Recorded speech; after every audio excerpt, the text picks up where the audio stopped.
जय हिंद बच्चों, कैसे हो? उम्मीद करते हैं आप लोग अच्छे होंगे। प्यारे बच्चों, आज का क्लास लेकर फिर आप सबके बीच उपस्थित हो गए हैं। आज के क्लास में हम लोग अध्ययन करने वाले हैं ऊष्माक्षेपी तथा ऊष्माशोषी अभिक्रिया। तो मेरे देश के नौजवान, आज के क्लास में हम लोग क्या अध्ययन करेंगे? तो आज के क्लास में हम लोग अध्ययन करने वाले हैं ऊष्माक्षेपी तथा ऊष्माशोषी अभिक्रिया। तो चलिए सबसे पहले एक काम कीजिए, आप हेडिंग कीजिए ऊष्माक्षेपी अभिक्रिया। हेडिंग क्या करेंगे? ऊष्माक्षेपी अभिक्रिया। ऊष्माक्षेपी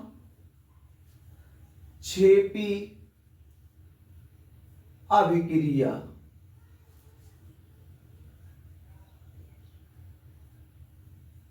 ऊष्माक्षेपी अभिक्रिया।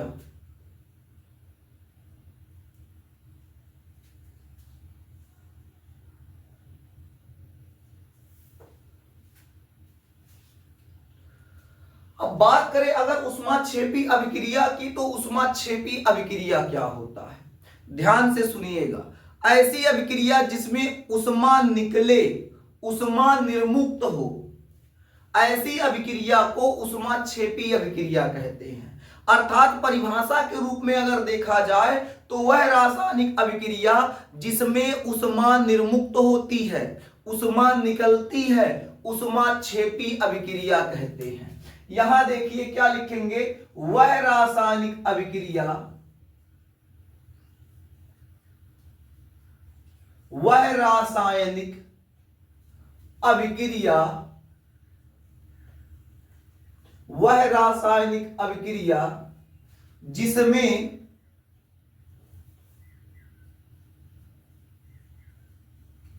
वह रासायनिक अभिक्रिया जिसमें ऊष्मा निर्मुक्त होती है, वह रासायनिक अभिक्रिया जिसमें ऊष्मा निर्मुक्त होती है,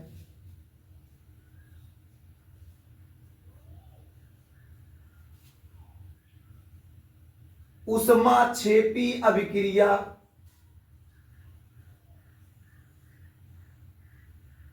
ऊष्माक्षेपी अभिक्रिया कहलाती है।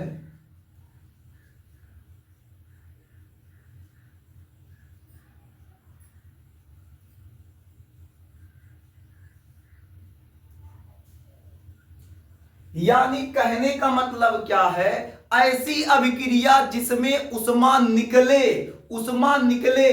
जब अभिक्रिया हो तो अभिक्रिया के दौरान ऊष्मा निकले, कुछ ऊष्मा निकले लेकिन निकले।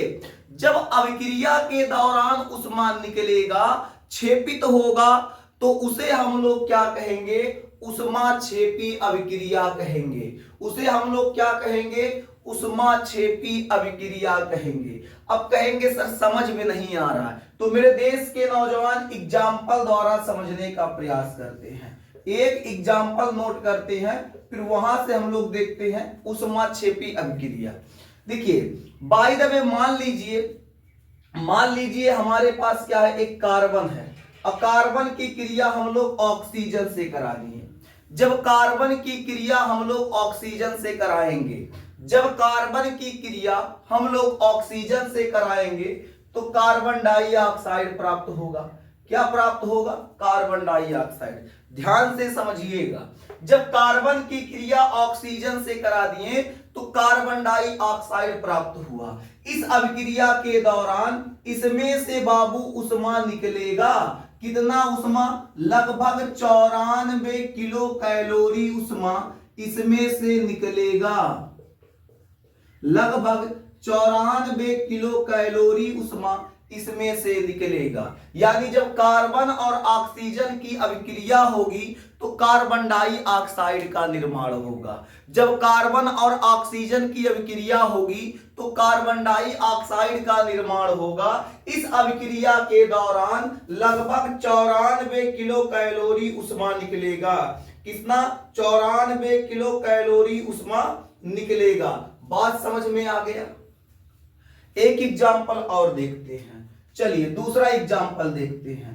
दूसरा एग्जाम्पल क्या हो जाएगा, देखिएगा मेरे देश के अच्छे बच्चे, हम लोग हाइड्रोजन के 2 अणु, ऑक्सीजन के 2 अणु लेते हैं। हाइड्रोजन के 2 अणु, ऑक्सीजन के 2 अणु से क्या करते हैं, अभिक्रिया जब कराते हैं तो जल का निर्माण होता है। किसका निर्माण होता है, जल का निर्माण होता है। हाइड्रोजन के 2 अणु, ऑक्सीजन के 2 अणु जब अभिक्रिया किए तो जल का निर्माण हुआ। ये बैलेंस नहीं है तो इसको क्या करते हैं, बैलेंस कर देते हैं, ये लो बैलेंस हो गया। यानी जब हाइड्रोजन ऑक्सीजन से अभिक्रिया किया तो जल का निर्माण हुआ। इस अभिक्रिया के दौरान कुछ ऊष्मा निकलेगा, इस अभिक्रिया के दौरान कुछ ऊष्मा निकलेगा।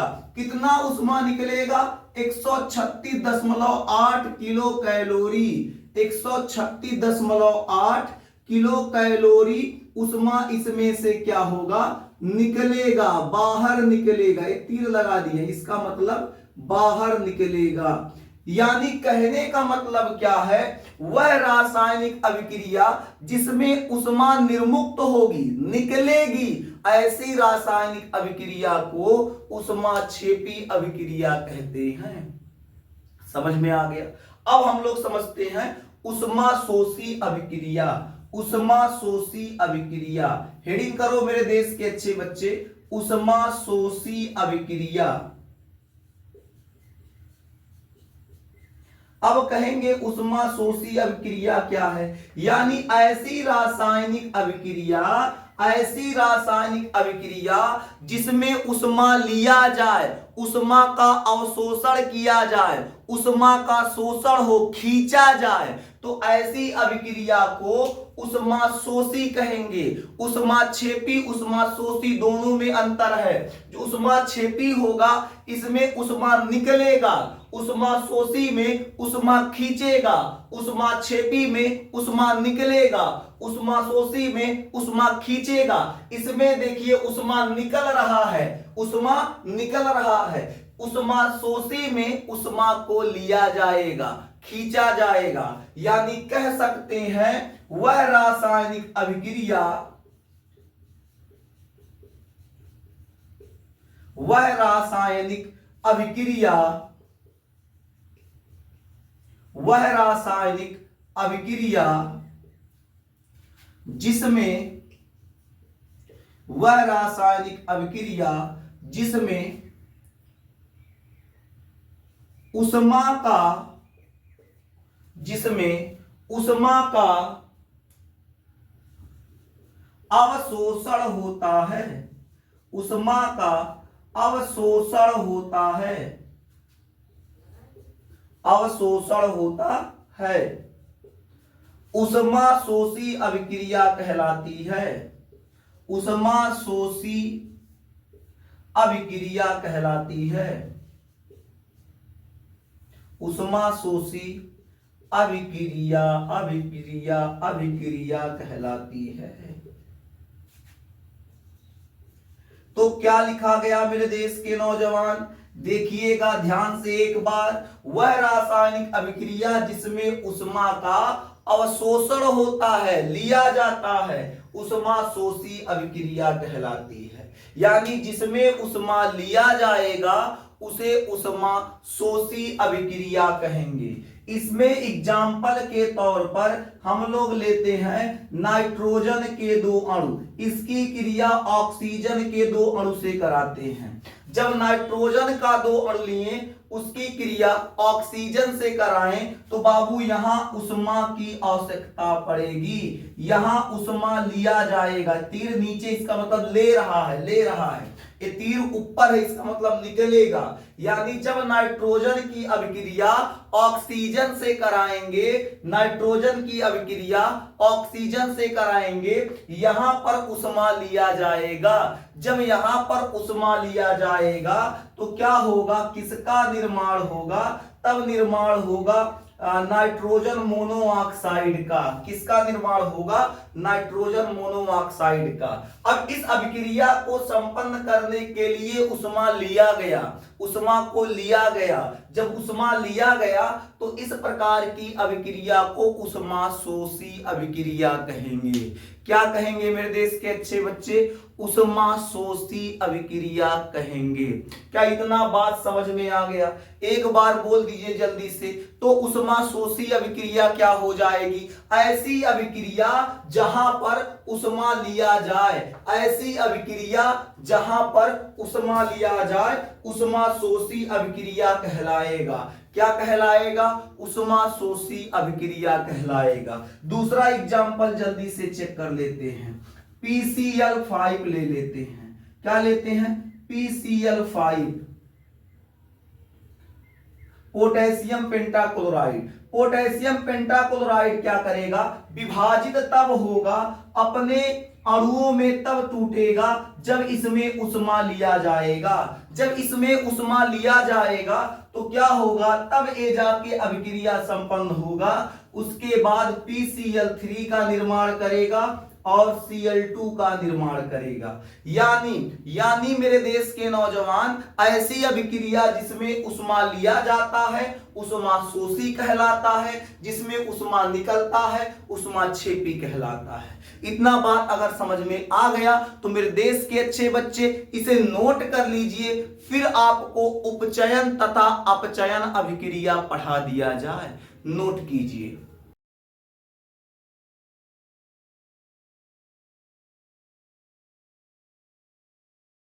तो मेरे देश के अच्छे बच्चे हेडिंग कर लीजिए, उपचयन तथा अपचयन अभिक्रिया। उपचयन तथा अपचयन अभिक्रिया।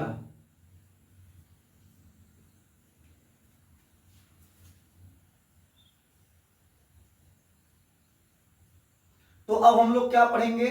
उपचयन तथा अपचयन अभिक्रिया।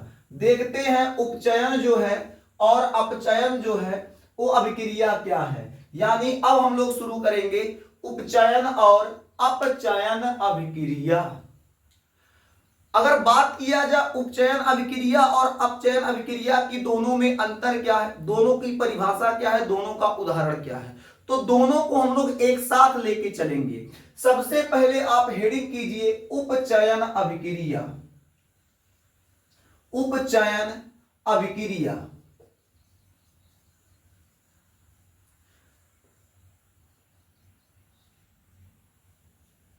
अब उपचयन अभिक्रिया क्या होती है? वह रासायनिक अभिक्रिया जिनमें किसी पदार्थ में ऑक्सीजन की वृद्धि होती है। अगर किसी रासायनिक अभिक्रिया में किसी पदार्थ में क्या हो, वृद्धि हो जाए, ऑक्सीजन की वृद्धि हो जाए, ऑक्सीजन जुड़ जाए, तो वहां पर उपचयन अभिक्रिया होगा। और जहां पर ऑक्सीजन का हाथ से होता है, ऑक्सीजन हट जाए, घट जाए, वहां पर अपचयन अभिक्रिया क्या हो, वहां पर अपचयन अभिक्रिया होता है। हम यहां लिख दें, यानी जहां पर ऑक्सीजन जुड़ेगा, जहां पर ऑक्सीजन जुड़ेगा वहां पर होगा उपचयन अभिक्रिया, और जहां पर ऑक्सीजन क्या होगा, घटेगा, वहां पर अपचयन अभिक्रिया होगा। इस बात को याद रखिएगा, इस बात को मेरे देश के नौजवान याद रखिएगा। तो उपचयन अभिक्रिया कहां होगा? जब किसी पदार्थ में ऑक्सीजन जाके जुड़ जाएगा वहां पर उपचयन अभिक्रिया होगा, और जिन पदार्थ में ऑक्सीजन जाके घट जाएगा वहां पर अपचयन अभिक्रिया होगा। यानी परिभाषा क्या निकल के आ गया? वह रासायनिक अभिक्रिया वह रासायनिक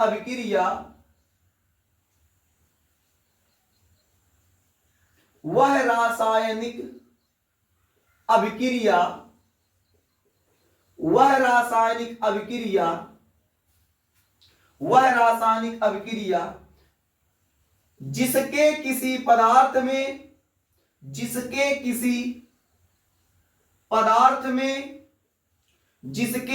पदार्थ में ऑक्सीजन की वृद्धि होती है, ऑक्सीजन की वृद्धि होती है, ऑक्सीजन की वृद्धि होती है, उपचयन अभिक्रिया कहलाता है। उपचयन अभिक्रिया कहलाता है।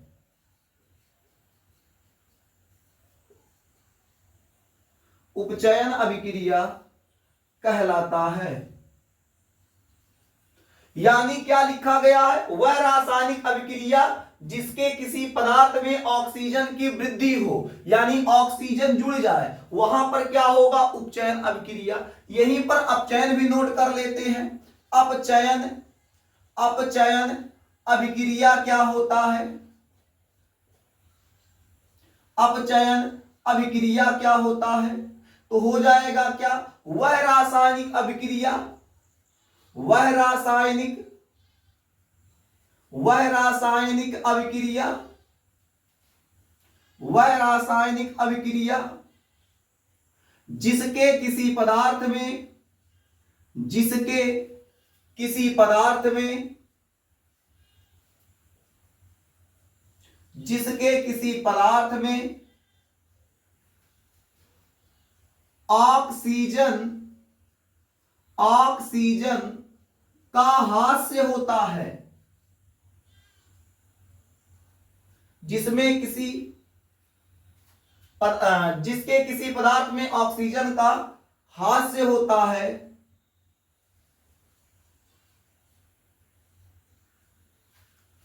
क्या कहलाता है? अपचयन अभिक्रिया।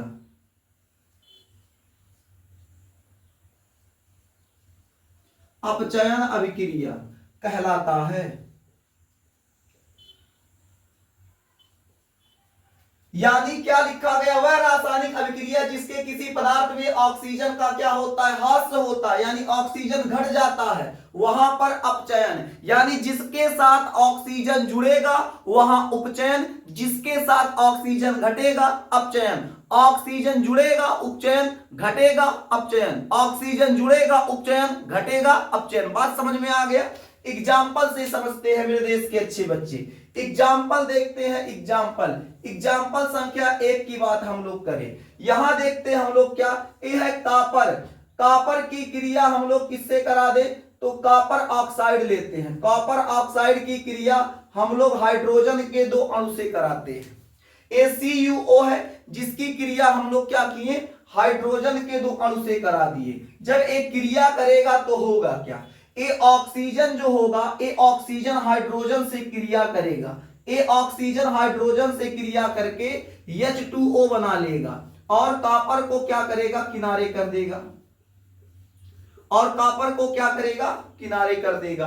अब मेरे देश के अच्छे बच्चे ध्यान दीजिएगा, यह है कॉपर ऑक्साइड। कॉपर ऑक्साइड की क्रिया जब हाइड्रोजन के 2 अणु से कराया गया तो जल का निर्माण हुआ और क्या हुआ? कॉपर को अलग कर दिया गया। यहां देखिए कॉपर से ऑक्सीजन जुड़ा हुआ है, कॉपर से ऑक्सीजन जुड़ा हुआ है, कॉपर से ऑक्सीजन जुड़ा हुआ है। और यहां आके कॉपर जो है, ध्यान से समझिएगा, यहां आके जो कॉपर जो है, कॉपर को ऑक्सीजन छोड़ दे रहा है, ऑक्सीजन का हास्य हो जा रहा है। जहां पर ऑक्सीजन घटेगा वहां अपचयन अभिक्रिया। यहां देखिए कॉपर के साथ ऑक्सीजन जुड़ा हुआ था, यहां देखिए ऑक्सीजन हट गया तो यहां पर होगा अपचयन अभिक्रिया। और यहां देखिएगा हाइड्रोजन अकेले था लेकिन यहां आके हाइड्रोजन के साथ ऑक्सीजन जुड़ गया और जहां पर ऑक्सीजन जुड़ेगा वहां पर होगा उपचयन अभिक्रिया। उपचयन अभिक्रिया। बात समझ में आ गया? कहेंगे सर एक आध एग्जाम्पल और हो जाए। आइए देखते हैं, एक एग्जाम्पल और देख लेते हैं। देखिएगा हम लोग ले लिए क्या? ZnO की क्रिया जिंक ऑक्साइड की क्रिया कॉपर के साथ कराते हैं। जब जिंक ऑक्साइड की क्रिया कॉपर के साथ कराएंगे तो ऑक्सीजन बहुत बदमाश है, ये क्या करेगा? इसके साथ जाके सेट हो जाएगा तो CuO बना देगा और जिंक को अकेले छोड़ देगा। जब ऑक्सीजन कॉपर के साथ संयोग करके कॉपर ऑक्साइड बना लिया और जिंक को अकेले छोड़ दिया, तो यहां देखिए जिंक के साथ ऑक्सीजन जुड़ा हुआ है, यहां जिंक को अकेले छोड़ दिया, यानी जिंक से ऑक्सीजन हट रहा है, घट रहा है, और जहां पर ऑक्सीजन घटेगा वहां पर अपचयन अभिक्रिया होगा, अपचयन अभिक्रिया होगा। और यहां देखिए कॉपर अकेले था, लेकिन अब कॉपर के साथ ऑक्सीजन जुट गया है। कॉपर अकेले था लेकिन अब ऑक्सीजन क्या हुआ, कॉपर के साथ जुड़ गया। और आप जानते हैं जब कोई चीज जुड़ेगा, ऑक्सीजन जब जुड़ेगा तो वहां पर उपचयन होगा, उपचयन अभिक्रिया। बात समझ में आ रहा है? आइए एक आध एग्जाम्पल और देखते हैं ताकि आपको बेहतर समझ में आ जाए, मन में कोई संशय ना रहे, कोई दिक्कत ना हो। मेरे देश के नौजवान पढ़ाई पे विशेष ध्यान दीजिएगा।